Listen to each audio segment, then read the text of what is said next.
We're gonna till the whole garden today and plant half of it. Big rain coming. In fact, it's already gray looking.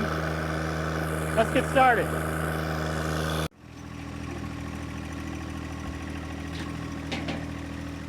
It's tilling pretty good. We tilled it once early this spring, in early March, just to make sure the weeds would stay down.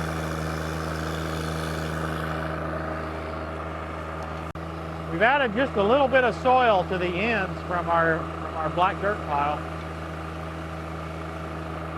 I'm not sure why. I think maybe it just got displaced in here somewhere. You've heard me say it before. There's hardly any tilling combination better than this one. Unbelievable. 4-foot tiller, 1025R. That's as good as it gets. Spam phone call. ISOtunes.com. You can ignore whatever spam calls you want, but at least you know they came in. Use code TTWT for 10% discount. If you're considering a tiller for your compact tractor, my first piece of advice is just get one already. The tiller was my first major attachment purchase way back in 2014, and I've never regretted it. Back then I assumed I would only use it on the garden and that it might not be so useful overall. But since then I found that I use it on all kinds of different projects.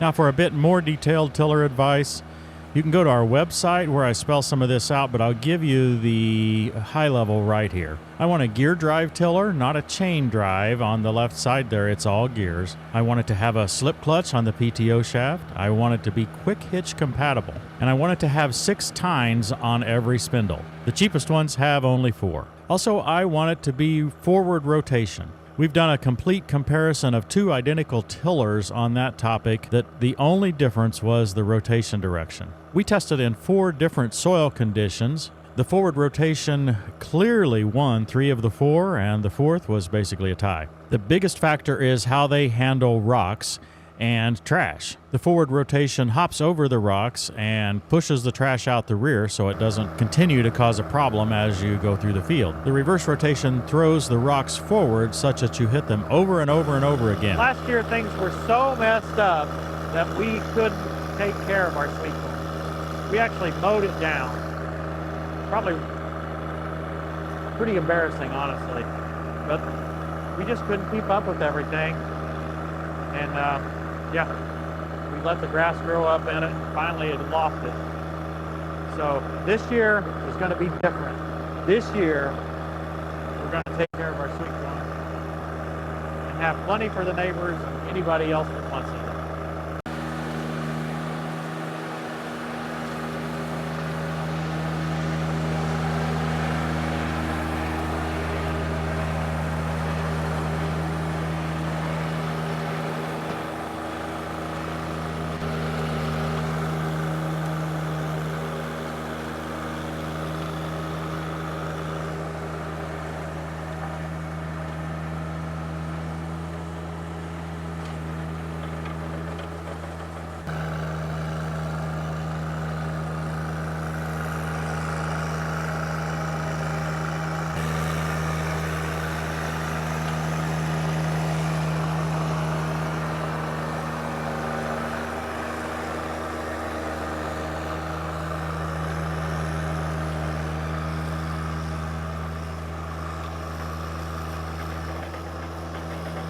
Fertilized the lawn just several days ago with starter fertilizer. I think some of the lawn just still doesn't have enough phosphorus on it. So I just went a little bit slower on the garden portion here.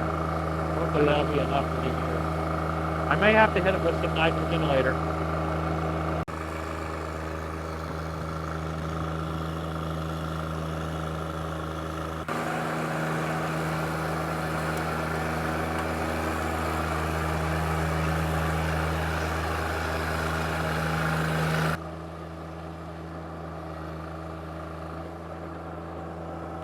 I'm always amazed at this black soil. It holds moisture so well, too well actually, if that's possible.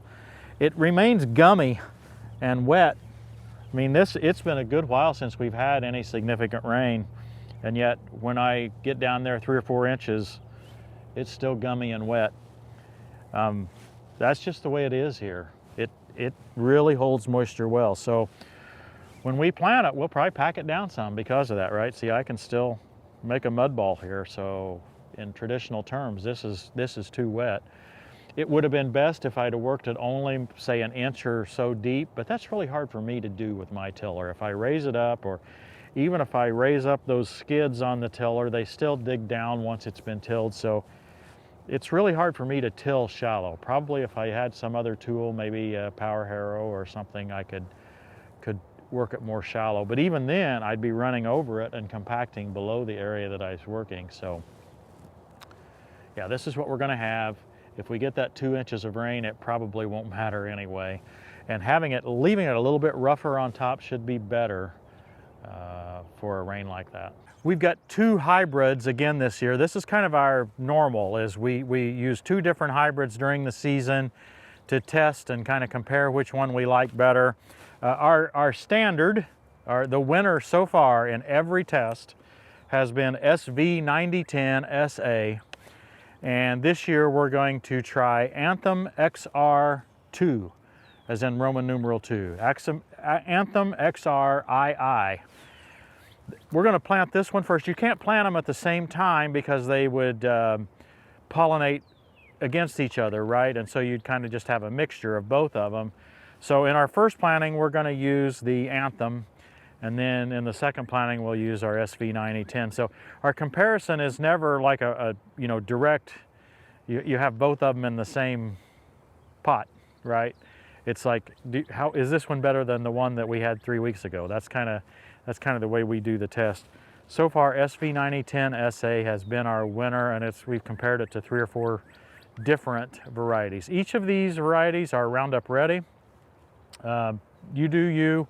If you don't want Roundup Ready, forthegrower.com is where we get our sweet corn. We pay for it, so it's not sponsored, but forthegrower.com has all varieties, non-GMO, non-Roundup Ready, and Roundup Ready, Liberty Link. Certain ones you have to sign a grower agreement, which is not a problem if you're a sweet corn. You just go through and find it and sign it. So I see some raindrops. We got to get going on this. Now Dave wanted us to plant crossways. We used to plant it all crossways like this, and then we found it was easier to plant by going long ways.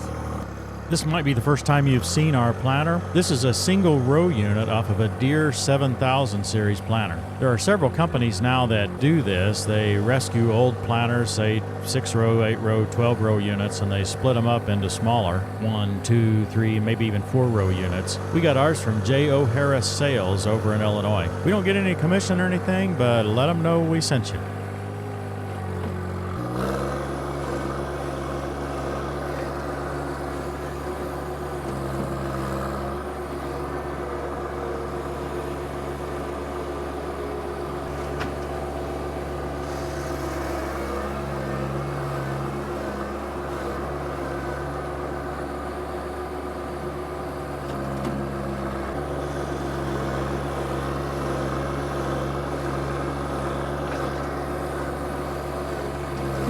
Dig down and see if you find a kernel.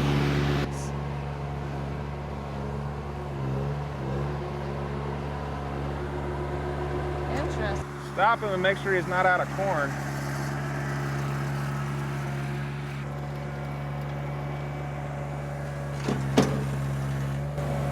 Did you ever find one? Is he out? No, I suspect you might be out. No, you still got some in there. It's planting. Here's one right here. It's because he didn't put any of that Teflon powder in with it. It's planting fine. I think as long as we can still see it, there's plenty. Can you step off the whole thing and we'll plant half of it?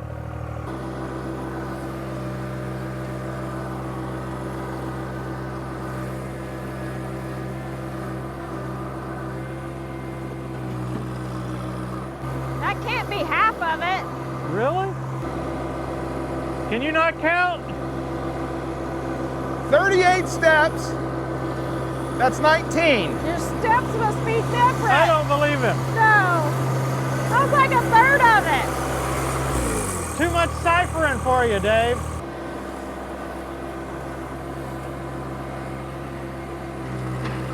That's halfway. What do you mean, Trud? So 38 steps, half of 38 is 19, okay? 19 puts me here from that direction, and it puts me here from that direction. So your margin of error is this big. I'm not worried about the margin of error. You're almost halfway now, aren't you? Seems like it, but Dave says it's way down there. I think he's getting tired with his steps. The steps are bigger to start, and then they get smaller at the end. Yeah. You come back here, walk straight out to here. So it's 38 steps across there. Yeah.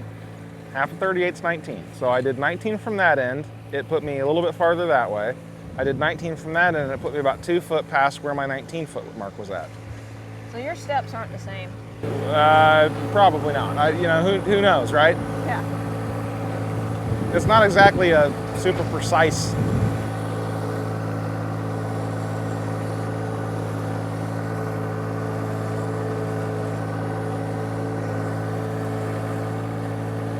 Can you still see corn? Yep, you still got corn.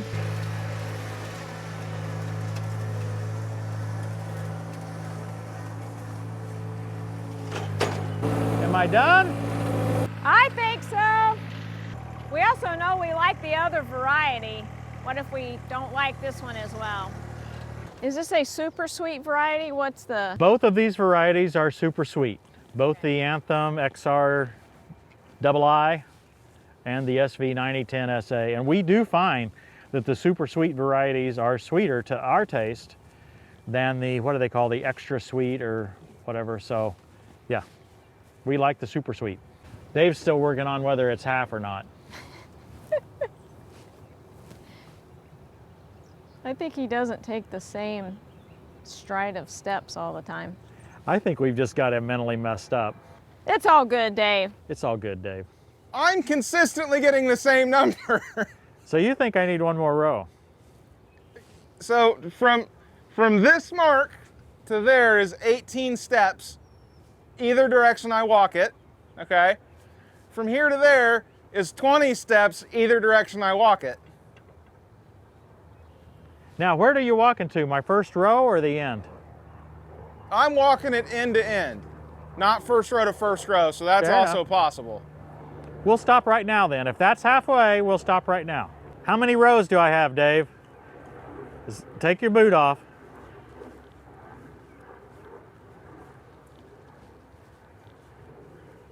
14. 14 it is. We got them further apart than normal. That might be good when it comes time to harvest. So you're gonna have nice walking path. 14 rows, Dave. Is that half? We won't know until later. How will we know later when we don't know now? Well, because we'll plant that end, and if we have 15 rows, then I was right. If we got 14 rows, you were right. If I'm driving? Well, yes, this is also all, if we use the same tractor, I mean, there's a ton of variables, so. You know, I think this is something I might control. So, you know, I might wager on this, you know, and then I could probably, what if we get 13 rows? Well, neither one of us was able Good fun. It's always fun just to have just to tease about something and have some fun. Raindrops are almost falling on our head. And it is interesting where we drove the tractor. It's packed down pretty bad. And I don't have, well, I've got a couple of tools that I could potentially work in row. So if it gets dry again, we might work that up a little bit. But hope you guys have enjoyed this. Planting garden just feels back to normal. Let's try not to mow it this year. I'm pledging to stick with it. We're gonna have sweet corn, Dave, even if it means you out here hoeing in August. That sounds marvelous. Thanks for watching, everybody. We'll see you next time on Tractor Time with Tim. People curse the one who hoards grain, but they pray God's blessing on the one who is willing to sell.